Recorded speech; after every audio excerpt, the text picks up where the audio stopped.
Indonesia merupakan negara yang katanya telah merdeka selama 79 tahun. Negara yang juga katanya menghormati dan menjunjung tinggi setiap hak-hak yang dimiliki oleh warganya. Bagaimana sih sebenarnya cara Indonesia dalam memaknai kemerdekaan? Apakah masyarakat Indonesia sudah merdeka dalam memperoleh setiap haknya?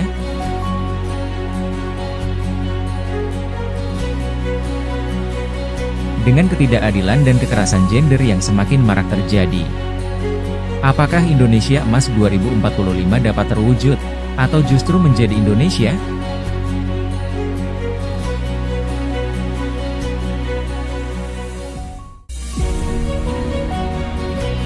Untuk menjawab semua pertanyaan itu, mari kita kupas tuntas bersama, melalui podcast Women Crisis Center Dian Mutiara Parahita.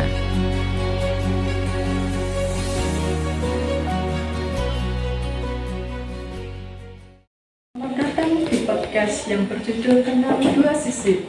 Sebelumnya, perkenalkan saya Fatka Ayu Rabiah selaku host podcast pada hari ini. Kita akan membahas tentang topik yang sangat menarik, yaitu mengenai sejarah WCC hingga tantangan dan harapannya ke depannya gimana, seperti apa, dan kita akan menggalinya lebih dalam lagi dengan narasumber yang sangat ahli di bidangnya, serta berbagai cerita dan perspektif yang mungkin belum pernah Anda mendengarnya. Baik, langsung saja hari ini kita bersama salah satu narasumber yang sangat profesional sekali. Beliau adalah Ibu Sri Wahyuningsih, SHMDT. Beliau ini adalah salah satu Direktur Utama atau Ketua Women Crisis Center Kota Malang. Yuk kita simak dan dengarkan dari podcast hari ini tentang pengalaman beliau. Selamat datang Ibu. Bagaimana kabarnya hari ini? Alhamdulillah, baik. Oke, sebelum saya mulai diskusi hari ini, saya ingin bertanya kepada Ibu Silakan. mengenai sejarah awal mula berdirinya WCC ini, Bu. Oke, jadi sebetulnya pada waktu itu kami masih menjadi dosen di Fakultas Hukum Universitas Brawijaya pada tahun 2000-an ya. Jadi kami sudah mendapatkan banyak laporan dari ibu-ibu, juga dari para remaja, juga dari anak-anak yang sekolah SMP, SMA itu, tentang hal-hal yang sebetulnya tidak diinginkan tapi terjadi. Oleh karena itu saya dengan beberapa teman, tidak hanya dari Brawijaya, tapi kita juga melibatkan dari Universitas Merdeka, juga melibatkan beberapa LSM pada saat itu. Ayo kita mendirikan Women Crisis Center. Baik, gayung bersambut dengan teman-teman aktivis perempuan dan anak di Kota Malang Raya, bahkan tidak hanya Kota Malang tapi Malang Raya yang terdiri dari Kota Malang, Kabupaten Malang, dan Kota Batu. Dari situ kita membicarakan, oke, kalau gitu apa ya namanya gitu. Terus saya menyebut satu kata, yaitu Dian gitu. Terus sekarang Profesor Mufidah dari UIN, oh ya bagus, bagaimana kalau ditambah dengan mutiara ya. Jadi itu Dian itu berarti cahaya, mutiara itu adalah benda yang sangat berharga, sehingga kita nanti akan menjadi orang-orang yang bisa, atau kelompok dan lembaga yang bermanfaat bagi banyak orang. Oke, setuju. Jadi kemudian kita pilih tanggal. Saya biasanya memang memilih untuk yang mempunyai makna. Jadi misalnya pada saat itu menjelang, karena pada waktu itu kita April, tapi sudah lebih dari 21 April, kemudian kita Mei gitu. Oh iya ya, Hari Kebangkitan Nasional kan 20 Mei gitu. Oke, pakai itu saja bagaimana? Oke, pakai itu. Jadi menggunakan 20 Mei 2002. Jadi 22 tahun yang lalu ya kita mendirikan. Dari Unmer itu yang datang adalah Pak Iga, Pak Ade, kemudian juga dari UIN ada Bu Mufidah, pada waktu itu belum profesor. Kemudian ada Fakultas Hukum, ada saya, ada Bu Hilmi ya, dan beberapa rekan yang lainnya. Kemudian kita juga sudah mempersiapkan, selain nama, kita sudah mempersiapkan anggaran dasar dan anggaran rumah tangga. Bahkan pada waktu itu, jadi 10 hari sebelumnya, kami mempersiapkan apa yang menjadi visi dari lembaga kita nanti, atau perkumpulan ya, ada yang mengusul yayasan, ada perkumpulan. Oke, kita sebut aja dulu BCC Dian Mutiara. Kita menetapkan visi adalah untuk penegakan hak asasi perempuan dan hak asasi anak, HAP dan HAA. Karena pada waktu itu, bahkan sebelumnya, kita juga mengetahui kalau kita berbicara tentang hak asasi manusia atau HAM ya, itu perempuan dan anak kok kemudian terabaikan gitu. Jadi kita garis bawahi, kita tekankan bahwa yang kita ingin perjuangkan dan tegakkan itu adalah hak asasi perempuan dan hak asasi anak, yang dua-duanya harusnya merupakan hak asasi manusia yang harus dihormati, setara dan adil antara perempuan dan laki-laki. Nah, disetujui itu visinya seperti itu. Nah, dari visi semacam itu, karena di dalam kenyataannya banyak perempuan dan anak yang menderita, haknya tidak terpenuhi, terabaikan pendidikannya gitu, kita menetapkan 2 misi. Jadi misi ini adalah pengejawantahan dari visi yang ada di dalam hati nurani kita tadi. Misi yang pertama adalah pemenuhan kebutuhan praktis gender. Jadi waktu itu tahun 1900 sekian itu kita sudah ngomong gender itu. Jadi kita tahu, oh ternyata awal atau biang keladi kenapa perempuan selalu menjadi korban itu adalah adanya ideologi patriarki atau patriarkat ya. Nah, patriarki itu adalah sebuah ideologi yang mengutamakan hak asasi laki-laki, seolah-olah hanya laki-laki saja loh yang punya HAM gitu. Jadi yang pertama adalah kita membicarakan tentang kita harus berbicara antara laki-laki dan perempuan. Yang pertama dari segi organ reproduksinya, yang kedua dari segi gendernya. Ternyata organ reproduksinya oleh Tuhan Allah Subhanahu wa Ta'ala, Tuhan yang Maha Pencipta, itu ada setara dan adil. Jadi laki-laki mempunyai penis, perempuan mempunyai vagina, tapi di situ juga laki-laki memiliki jutaan sperma dan perempuan hanya memiliki 50.000 sel telur ya. Tapi Tuhan itu Maha Pencipta. Jadi meskipun sejumlah itu, kalau Tuhan tidak menghendaki atau kalau Tuhan baru menghendaki, pun fayakun, yang terjadilah, itu baru kita bisa mempunyai keturunan. Itu misi pertama ya. Jadi itu harus kita penuhi. Nah, pasangan dari visi dan kemudian dituangkan dalam misi pertama adalah misi kedua. Nah, misi kedua itu adalah pihak-pihak yang harus memenuhi hak perempuan dan anak. Maka yang kedua adalah harus ada payung hukum. Ya, karena kalau tidak ada payung hukumnya, orang tanya dari mana kok perempuan dan anak punya hak gitu. Nah, kita mendorong supaya ada payung hukum, mestinya sudah ada ya, yaitu Undang-Undang Dasar 1945, yaitu di alinea 1 di pembukaan dan pasal 27 sampai 34 gitu. Jadi ada memenuhi kebutuhan praktis praktis gender itu adalah penanganan. Kalau strategis itu untuk payung hukumnya. Begitu kira-kira visi misi dari. Oke, penjelasan terkait visi misi dan sejarah awal BCC ini sudah sangat lengkap sekali dari beliau. Dan kemudian pertanyaan yang kedua itu tentang bagaimana Bu proses pendampingan yang dilakukan dari pihak WCC dari awal korban menangani, pencegahannya dan hingga tahap pemulihannya itu seperti apa? Boleh Ibu jelaskan secara detail? Oke, jadi pada saat itu memang masyarakat sendiri belum segetol sekarang ya, gender persamaan hak itu belum, meskipun sudah digaungkan oleh Raden Ajeng Kartini ya, tapi tetap saja perempuan masih jadi konco wingking, tiang wingking, yang artinya dia adalah orang yang bekerjanya itu adalah dari, kalau di rumah tangga itu adalah dari kasur, sumur, dapur. Nah, ini kan sekali, berat sekali gitu. Sedangkan pada perkembangannya pada waktu itu sudah abad 21 ya, kalau sudah 2002 awal itu semua sudah digantikan dengan mesin-mesin.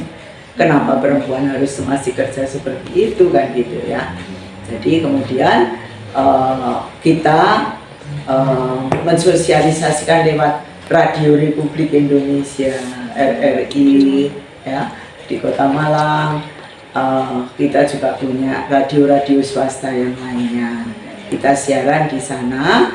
Terus karena kita juga sebagai dosen, kemudian kita juga ada mahasiswa ada yang tahu, kemudian juga bertanya. Kemudian kalau mereka mengalami kekerasan dalam pacaran, sudah mulai datang untuk berkonsultasi. Itu awal-awalnya semacam itu. Namun juga kita tahu bahwa di sini ada berita acara pendampingan BAP ini yang pada tahun awal-awal kita 1 tahun tuh paling-paling 20 kasus. Jadi sebulan ya 1 atau 2. Tapi sekarang 4 bulan saja 50 kasus. Itu artinya hampir 2-3 hari sekali kita ada kasus. Mengapa seperti itu? Karena teknologi juga membantu sekali. Jadi bisa pakai WA, bisa telepon, dan itu tidak hanya Malang Raya, tapi insya Allah seluruh Indonesia. Bahkan ada TKW itu juga melaporkan kejadiannya di luar negeri kalau mereka mengalami kekerasan. Jadi kekerasannya ini tidak hanya dalam segi hal pacaran, tapi juga ada kekerasan dalam rumah tangga dan sebagainya gitu.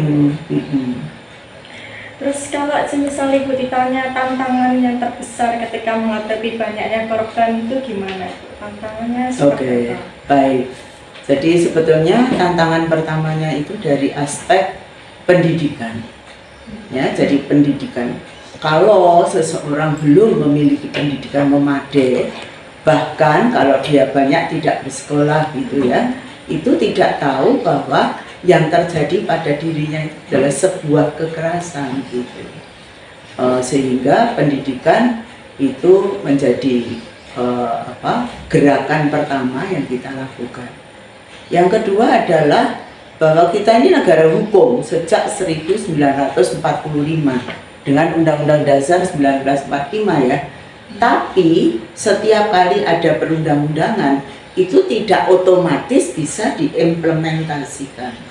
Contoh undang-undang yang paling awal itu adalah tentang tanah, yaitu Undang-Undang Agraria, Undang-Undang Pokok Agraria itu tahun 60 ya. Itu tidak otomatis orang-orang yang mempunyai tanah segera mendaftarkan diri. Dan nanti misalnya kalau ada terjadi perceraian, ada pembagian tanah atau rumah dan bangunannya, itu juga tidak segera diberikan. Termasuk apabila terjadi pewarisan. Jadi kalau ada orang meninggal harusnya itu akan dibagi. Karena kita ini kan mayoritas Islam, mengira kalau pewarisan pun harus bisa pakai agama Islam. Sedangkan Islam masih menganut laki-laki memperoleh 2 bagian, perempuan cuma 1 bagian. Adil nggak? Kurang adil ya Bu. kurang adil. Karena toh nanti anaknya perempuan juga mempunyai suami, mempunyai anak lagi gitu.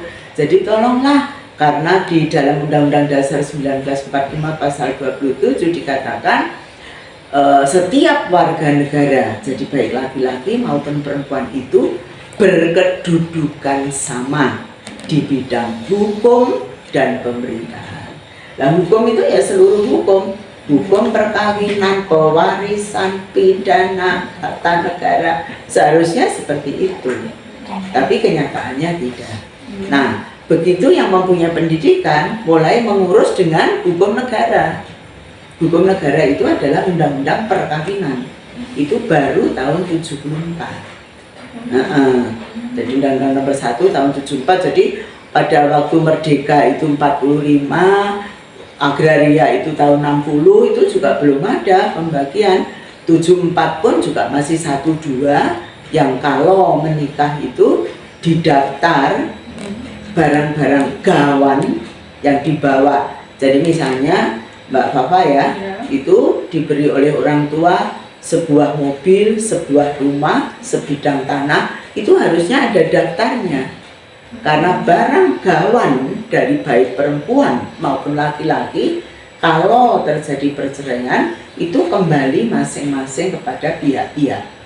Berarti harus ada rinciannya. Iya, harus ada rinciannya.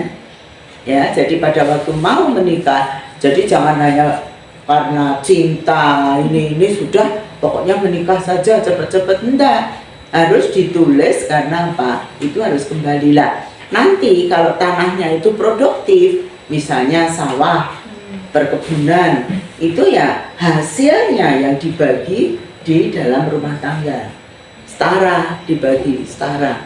Hasil dari perkebunan, pertanian, mungkin kita tambah ya, tanah kan orang Gresik kan tanahnya jadi tambak semua. Hasilnya yang dibagi bersama. Tapi tanah asalnya kembali pemilik semula. Ini kan penting sekali.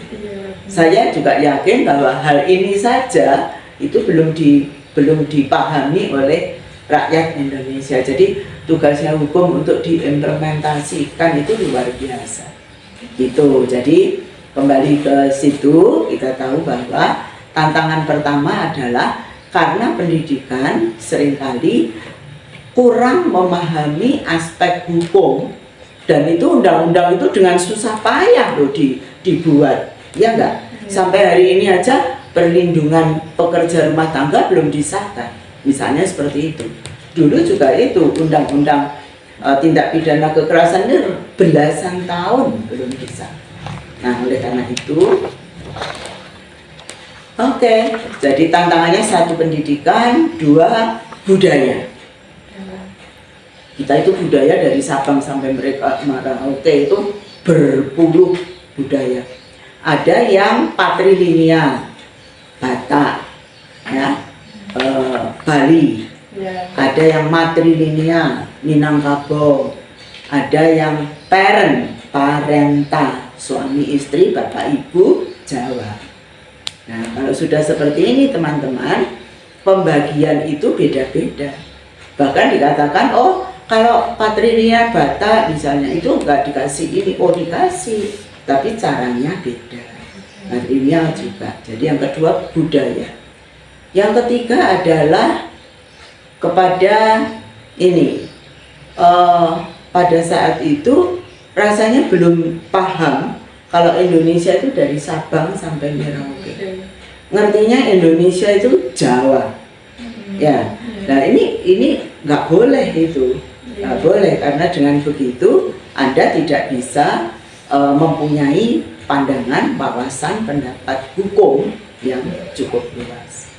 Jadi kita harus bersyukur punya dari Sabang sampai Merauke, punya puluhan suku bangsa, punya ratusan ribu kepulauan dan luar biasa indah-indah seperti itu. Lanjut lagi ya Bu ya. Bagaimana kalau semisal cara untuk meningkatkan kesadaran kepada masyarakat itu ya tidak ada terjadi kekerasan, Itu gimana? Ya, pada saat itu mulai dari Fakultas Hukum, kita itu sudah datang ke tiap daerah. Bahkan pada waktu itu zaman masih Orde Lama, jadi Pak Harto itu punya program Kadarkum. Fakultas Hukum Brawijaya memperoleh dana untuk mensosialisasikan hukum mulai dari Banyuwangi sampai pada Banten. Jadi dari ujung timur sampai ujung barat. Nah, itu kami dosen-dosen itu dibagi. Ya, kebetulan saya dapat yang timur-timur. Jadi saya Madura juga, kemudian Jember, Banyuwangi yang seperti itu, dan sampai di Madura saja kami juga ini ya. Oh, budayanya seperti ini, perkawinannya seperti itu. Dan lagi-lagi daerah kita dengan kendaraan. Jadi ada suatu daerah itu kalau kita sana jalan kaki berjam-jam waktu itu ya. Tahun 2002 loh bayangannya. Jangan sekarang. Sekarang ojek dan sebagainya sudah banyak ya. Aku jalan kaki itu bisa 5 km gitu untuk mensosialisasikan itu. Jadi satu tim itu dibagi sampai dari ujung barat sampai ujung timur itu kena untuk kesadaran hukum. Tapi kalau cuma satu kali itu juga berat. Maka kami juga memberikan siaran radio. Sudah, kemudian kita dikenal juga oleh televisi, kita juga di TVRI Surabaya. Kemudian sekarang juga di Batu itu kan punya TV Batu gitu ya. Kita mulai sudah masuk ke ranah-ranah teknologi yang lebih maju seperti sekarang ini. Kalau misal Ibu ditanya mengenai harapan panjang untuk WCC ke depannya ini gimana Bu dalam mengurangi kekerasan seksual terus dan dalam pacaran dan KDRT itu gimana? Kita kan baru saja konferensi perempuan ya, tanggal 17, 18, 19 September kemarin. Konferensi perempuan itu adalah yang kedua atau tiga kalinya kita ikuti. Jadi kita pada tahun 2002 itu setelah beberapa tahun juga sudah ada konferensi perempuan pertama, kedua, ketiga, keempat ini agak panjang karena jeda waktunya 14 tahun. Biasanya cuma 5 tahunan ada. Jadi kalau zaman dulu Hari Ibu itu adalah perempuan-perempuan itu sudah melakukan kongres perempuan. Sampai ditetapkan 22 Desember itu sebagai Hari Ibu. Nah, kita juga melakukan itu dengan konferensi perempuan dan anak itu. Pada waktu ketiga itu terjadi di Batu. Jadi kita sudah ikut juga itu 14 tahun yang lalu. Awalnya di Jakarta dan ini kita belum ikut, tapi sudah ikut. Kemudian kebetulan Malang dipilih karena Malang punya potensi yang cukup bagus, tidak hanya dari segi aktivis perempuannya, tapi dari juga Universitas Brawijayanya. Karena pada waktu saya di Fakultas Hukum, UI itu mempunyai program namanya program pengembangan, pusat pengembangan hukum dan gender. Itu kita dirikan di UB, ya. Jadi tidak semua universitas punya. Kemudian kita juga punya pusat studi wanita. Kita baru saja diresmikan menjadi pusat studi gender. Kita juga ada PMKW, ya. Jadi program magister kajian wanita. Meskipun kita sudah berjuang untuk gender, PMKG itu masih belum berhasil. Jadi kita ini penuh perjuangan, baik itu kita di masyarakat maupun di lembaga pendidikan semacam itu ya. Jadi kalau itu adalah dan kita mesti mengacu sekarang, mengacu kepada hasil konferensi. Konferensi perempuan tahun 2024 ini menekankan inovasi. Inovasi adalah suatu tindakan yang menjadikan tantangan diubah menjadi kesempatan untuk melakukan perbaikan. Nah, masih ada ditambah lagi inovasi yang inklusif. Kenapa harus inklusif? Karena korban ternyata mayoritas perempuan dan anak. Jadi dengan inklusif kita juga melakukan tantangan itu menjadi suatu peluang untuk melakukan perubahan dengan berkesetaraan dan berkeadilan gender. Terus kalau semisal dari responnya pemerintah itu apakah menerima baik kalau semisal ada lembaga WCC ini yang melaporkan berbagai kasus kekerasan? Awalnya tidak. Awalnya tidak. Alhamdulillah akhir-akhir ini kita yang harus aktif. Jadi misalnya saya selalu diminta kepada mereka untuk memberikan peringatan Hari Ibu, Hari Kartini, awal-awal begitu. Sekarang setelah ada program ini, ada kementerian, kita juga sudah mengundang beliau-beliau ini. Bahkan pernah Kementerian Pemberdayaan Perempuan dan Perlindungan Anak itu memberikan dana swakelola 1, 2, 3. Yang swakelola kedua itu pernah pada tahap kedua itu pernah diberikan kepada dinas, tetapi deadlock. Akhirnya kita sebagai LSM, dulu LSM itu nggak disukain orang karena dianggap kata-kata radikal itu dianggap pemberontak. Baru mereka sekarang tahu bahwa yang namanya kalau di situ di undang-undang kita disebut lembaga pengada layanan berbasis masyarakat. Sedangkan undang-undang dasar kita itu yang melakukan ini siapa? Negara. Pasal 34. Fakir, miskin dan anak-anak terlantar apa?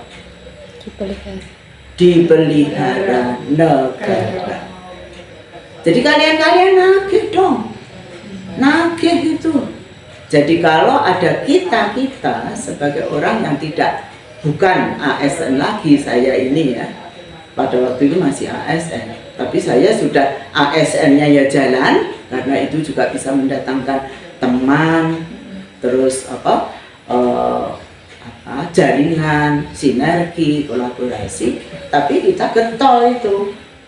Getol. Jadi saya ini kalau sudah ada di kepolisian dulu ya antara dibenci dan disenangi. Nggak apa-apa. Lama-lama ada peraturan-peraturan dan dengan ini, undang-undang ini sudah dinyatakan bahwa yang namanya aparat penegak hukum itu harus punya integritas. Integritas itu dari dalam, ya, dan kapabilitas, kemampuan apa? Memahami HAM, memahami hak perempuan dan hak anak. Nah, ada juga di undang-undang ini satu-satunya undang-undang TPKS yang menyebut para 10, jadi saya sebut DKHRIS itu harus memiliki responsif atau sensitif gender. Jadi kata gender sudah keluar di situ. Ini sudah belasan tahun, 17-18 tahun kita siapkan itu. Saya masih ingat betul dengan teman-teman itu pakai pesawat, kadang-kadang kalau nggak punya kita pakai kereta api, bertemu di kalau Jogja, Malang, dan Jakarta untuk mempersiapkan undang-undang TPKS itu. Ya, jadi kita gerak terus gitu dan tadi sekarang kita nagih negara. Salah satunya adalah bahwa kemarin kita sebetulnya aku diundang itu selalu juga mengatakan, oh ini kerjaannya dinas loh, ini pekerjaannya pemerintah daerah loh ini, gitu, selalu mengatakan gitu.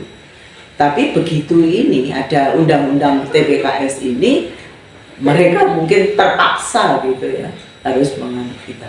Nah, salah satunya kemarin kita kerjasama dengan Mahargiono, itu adalah suatu yayasan dari mereka adalah keturunan Prancis Indonesia dan mempunyai warisannya itu diwujudkan dalam rumah beserta yang kemarin ada kafenya, ada tempat untuk diskusi, ada tempat untuk ini macam-macam, itu luar biasa itu dari beberapa bersaudara, dan mereka menjadikan Kuramil, polisi, kejaksaan, pengadilan menjadi pelindung ternyata dengan menjadi pelindung, kalau ada kasus yang ditelepon pertama Mbak Sophia itu ketuanya. Nah, dengan bekerja sama kemarin kita simbiosa mutualistis. Jadi kalau Mbak Sophia itu setelah orang-orang yang kan dia yang bunuh diri, perempuan yang mau bunuh diri itu akhirnya bisa terselamatkan, baru dia ngomong, ya wes sekarang ya aku tak ngurus hak-hakku secara hukum. Kemana mengurus secara hukum mereka nggak tahu, akhirnya juga browsing menemukan WCC. Saya sendiri, anak saya Mbak Sinta itu kebetulan ada program dari Kanada itu untuk penanganan korban, dan korbannya itu harus yang bunuh diri, jadi cocoknya dengan Mbak Sophia itu. Terus Mbak Sophia bilang, loh ada sih di sini nih WCC, loh WCC itu punyanya mamaku Mbak. Akhirnya ketemu dan akhirnya kita melakukan MOU itu, sehingga WCC menjadikan sekarang polisi, hakim, jaksa, koramil, dan dim itu adalah pelindung WCC. Jadi sudah nggak ditukarin lagi, gitu. Jadi kemarin kita berempat ya, bertiga atau empat? Bertiga ya mahasiswa 2, aku 1. Aku meskipun sudah senior gini, tetap mau ikut untuk konseling versi mereka, yaitu untuk yang bunuh diri, ya. Sehingga dengan demikian dia melihat kemarin sekarang mereka puas. Terus saya bilang, enaknya sekarang aja ya kita tawarkan terus suaminya kan mau jadi wali kota, tidak boleh Golkar, ditunda nanti next time gitu. Nanti aja kalau sudah jadi kita datangi mereka bahwa kita sudah melakukan ini loh untuk kota. Itu lebih efektif daripada sekarang. Sekarang mereka masih cari kenalan, cari promosi. Aku juga baca di TikTok dikatakan calon wali kota itu akan menangkap inspirasi, menerima pertanyaan dan sebagainya, yang seperti itu. Jadi kalau kerjasama yang harus klik gitu ya, jadi nggak rugi. Harapan terakhir bukan terakhir ya, harapan ke depan untuk WCC ini menjadi lembaga yang yang bekerja di situ dengan kecerdasannya, sehingga bisa menangkap segala, nanti dipotongin, menangkap segala problem yang makin complicated dengan teknologi ke depan. Kalau AI itu sudah dipakai loh, jadi wajahnya misalnya papa lupa atau teman kasih posting kebetulan bocor atau diambil orang, itu atasnya papa, bawahnya sudah yang lainnya, beda orang dan bugil. Nah kamu kan dirugikan betul gitu. Nah itu sudah mulai kita tangani. Oke, jadi kedepannya supaya berguna untuk kemanusiaan dan menegakkan kesetaraan dan keadilan gender. Hai, terima kasih banyak atas kesediaan waktunya dan berbagi pengalaman yang luar biasa. Saya yakin untuk pendengar yang berada di konten podcast ini semoga dapat bermanfaat, dan jangan lupa diikuti terus konten-konten berikutnya. Terima kasih, see you.